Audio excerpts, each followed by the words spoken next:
como é a Feira do San Martiño. E sin moito máis que contarvos, porque o contido vos lo contarán elas, e paso antes de nada a palabra ao representante da Diputación, ao diputado, para que el amose a súa opinión. Ben, gracias polo convite. Desde a Diputación estamos encantados de patrocinar, promover este tipo de programas. Creemos que a cultura, e eu desde o Departamento de Cultura, é o que nos toca promocionar. Crear públicos novos para o teatro, para a cultura, en definitiva, e para, neste caso, os títeres, é fundamental para que hoxe sexan públicos infantís e mañá sexa público adulto. É fundamental. Ese público que hoxe e esta semana e nesta cuarta edición e na seguinte, supoño que tamén, como nas anteriores, veu a ser espectador deste tipo de eventos, o que vai facer é que mañá sexan adultos sensibles coa cultura. Outra cousa da que nos move, porque a cultura non pode ser un ente aí estático, é a descentralización, e iso faino moi ben este programa que vai a acontecer nestes próximos días. A descentralización dos espacios, tanto en espacios escolares, como levar á rúa todo tipo de cultura, pois é fundamental, e tamén do que desde a Diputación nos aplaudimos. A cultura ten que estar ao alcance de todos e todas, e iso é o que intentamos desde a Diputación, e por eso estamos contentos de promover este tipo de programas e de eventos. Eu non me quero estender máis, simplemente darlle os parabéns aos organizadores, darlle os parabéns ao Concello de Teo tamén, e pois estamos aquí e estaremos para este tipo de promoción da cultura, que en definitiva é a promoción de todas e todos nós. Nada máis. Venga, a miña compañeira Larraitz vai... non se move máis. Vainos a dar así unhas pautas do que é esa parte educativa, que para nós é fundamental dentro do festival, que nesta edición veuse agrandada gracias tamén por parte da Deputación a un programa que se chama da Barraca Aula, que nos permite agora que a parte escolar do festival teña moitísimo máis sentido. Sí, grazas a este apoio precisamente a este proxecto educativo.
nunha radio onde suceden estes títeres de luva e beben un pouco dos contos populares. Despois, para o instituto, ven un espectáculo en portugués, onde van participar o alumnado que vai precisamente á clase de portugués, e vai vir un brasilero que está fincado en Portugal, un excelente titiriteiro e pedagogo, que se chama Marcelo Lafontana, co seu mamulengo capiroto, que é o mamulengo personaxe que sería similar ao que temos nós aquí co Barriga Verde, pero en Brasil. Para os de infantil, ven dende Segovia unha titiriteira, Sonia, da compañía La Pícara Locuela, que vai facer tamén co seu faldón de la locura pois a acollida para introducir o bululú, o pulchinela, a todo ese sector da poboación pois máis cativa, non? Con estes espectáculos escolares que se van desenvolver ben no Auditorio Constante Liste ou ben no IES Cacheiras, pois facemos as funcións escolares neses espazos. Pero tamén queremos dicir que este programa se vai facer tamén no Instituto de Cea e o Instituto de Cea vai facer unha convivencia de intercambio titiriteiro co Centro de Instituto de Cacheiras. Entón, estas cousas nos fan ilusionar de que as escolas titiriteiras son unha posibilidade no futuro e que o títere é unha ferramenta estupenda para traballar calquera cousa, calquera materia dentro dos centros escolares, ademais de revitalizar o noso propio patrimonio.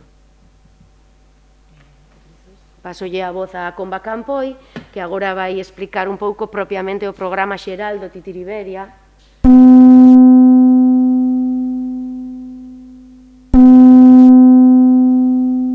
Así. Ben, pois, efectivamente, a vertente educativa deste festival, que ademais este ano, como ben comentou Larraitz, se ve alimentada con esas actividades previas, parecenos fundamental para, como ben dicía o deputado, poñer as bases do que debe ser o público maduro para asistir a este tipo de teatros, non? Unha das preocupacións que temos dende Morreu o Demo, dende a Asociación Cultural Morreu o Demo, é precisamente o enorme descoñecemento que existe no noso país da nosa tradición de teatro popular, non? É un teatro que, até mediados do século XX, era habitual en feiras, en todo tipo de feiras, tamén percorría as aldeas. Era un divertimento para toda a familia, non simplemente para as crianzas, non? Actualmente asociamos ou reducimos este tipo de teatro ao público infantil e realmente por iso moitas veces se malinterpreta, porque precisamente o público adulto non se deixa levar polo espectáculo, veo dende fora e iso leva moitas veces a esa confusión.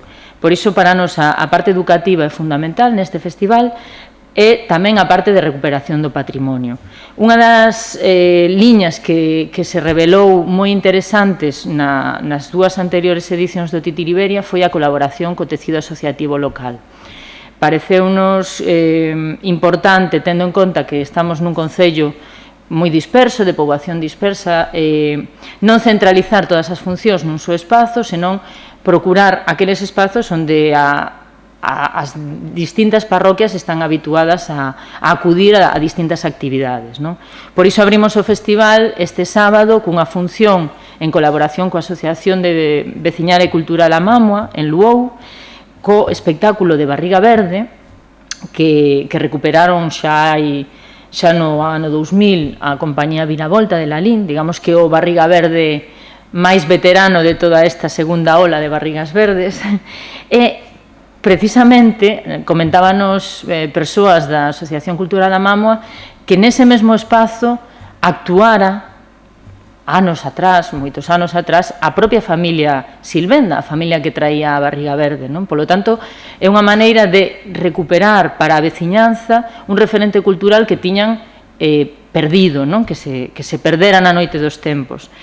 Do mesmo xeito que a Feira de Francos recupera a Barriga Verde, que tamén foi un dos seus protagonistas até mediados do século XX.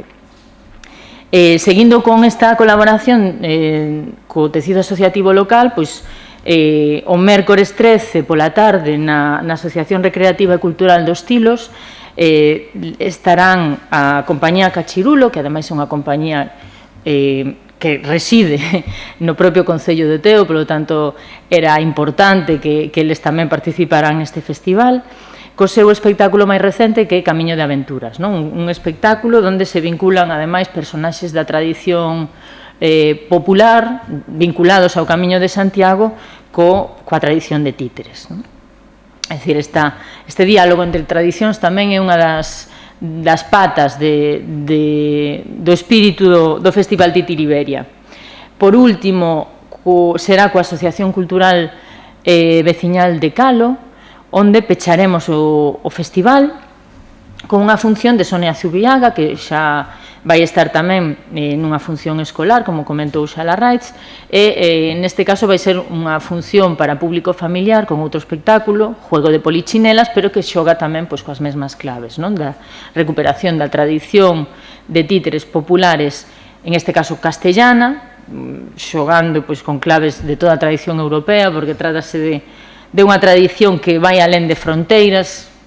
As que xa asististedes a máis funcións deste festival veredes como hai enormes similitudes entre espectáculos portugueses, italianos, castellanos, galegos, porque non trouxemos aínda ningún británico, pero seguramente o ano que ven podemos contar con algún punch, e veremos como realmente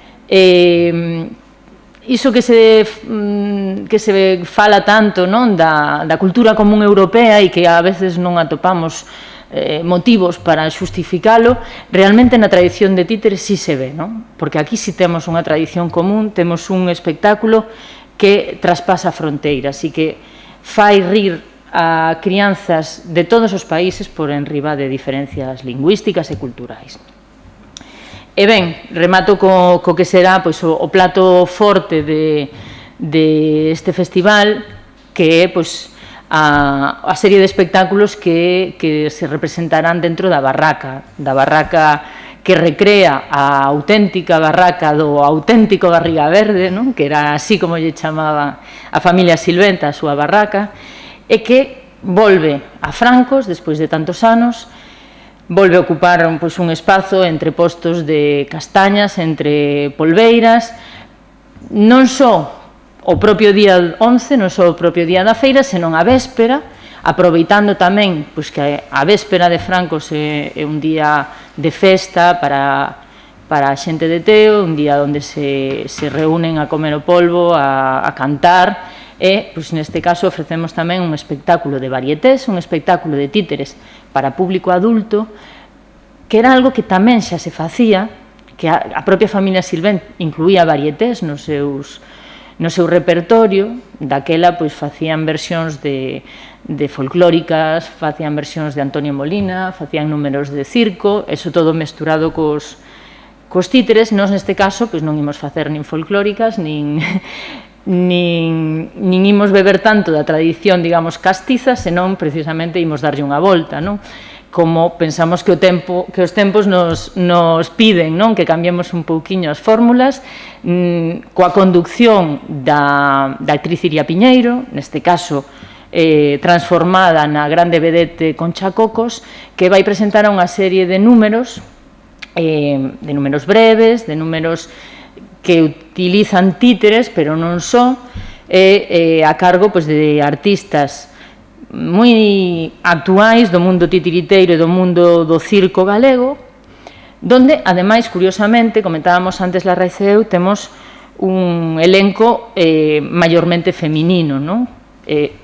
Isto tamén para chamar a atención de que como unha marca, digamos, do Titiriberia, para nós é importante resaltar que tamén neste ámbito do teatro de títeres existen moitas mulleres profesionais, moitas mulleres con grande valía, e que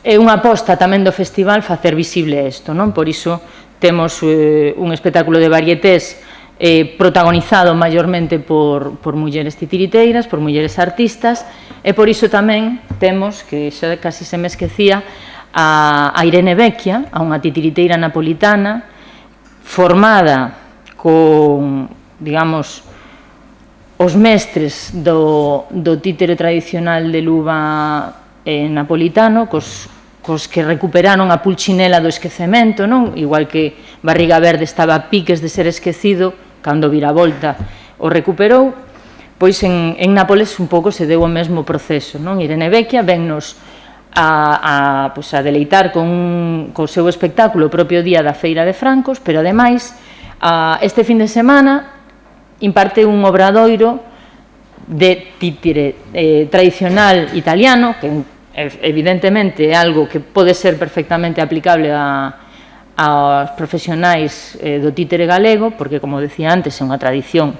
que supera fronteiras, e desta maneira tamén incidimos un ano máis na parte profesional deste festival, non? Temos a parte educativa, temos a parte, digamos, asociativa, e parecíanos importante que este festival tamén teña o seu espazo dentro do que sería o calendario titiriteiro dos profesionais galegos.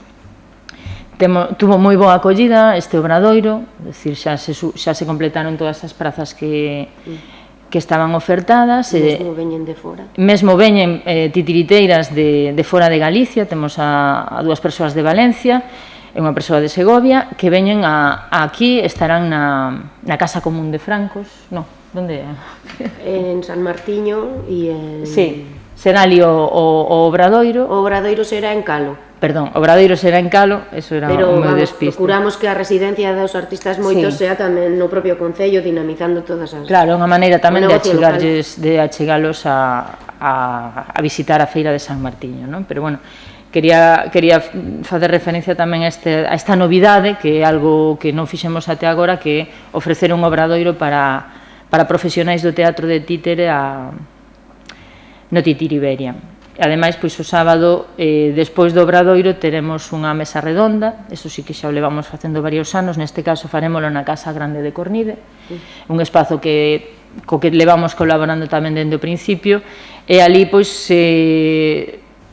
evidentemente, é unha mesa redonda aberta a todo o público interesado, pero sabemos que o tema que é a recuperación do títere tradicional dentro do panorama teatreiro galego, pois vai interesar sobre todo a profesionais deste tipo de teatro.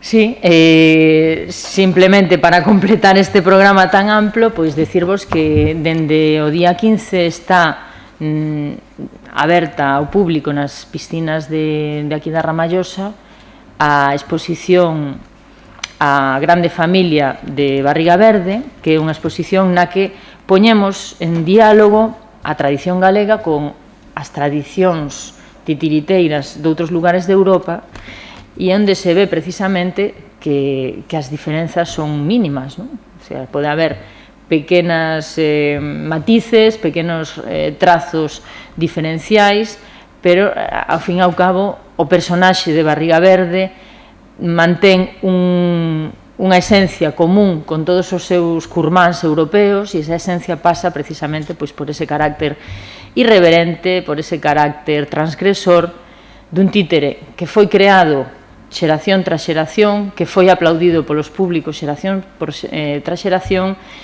e que a nós nos parece que a súa forza e o seu legado se mantén vixente e que debe ser preservado por todas nós. E ya. Es que son tantos palitos. Son moitas cousas a contar. Claro. O programa é curto, pero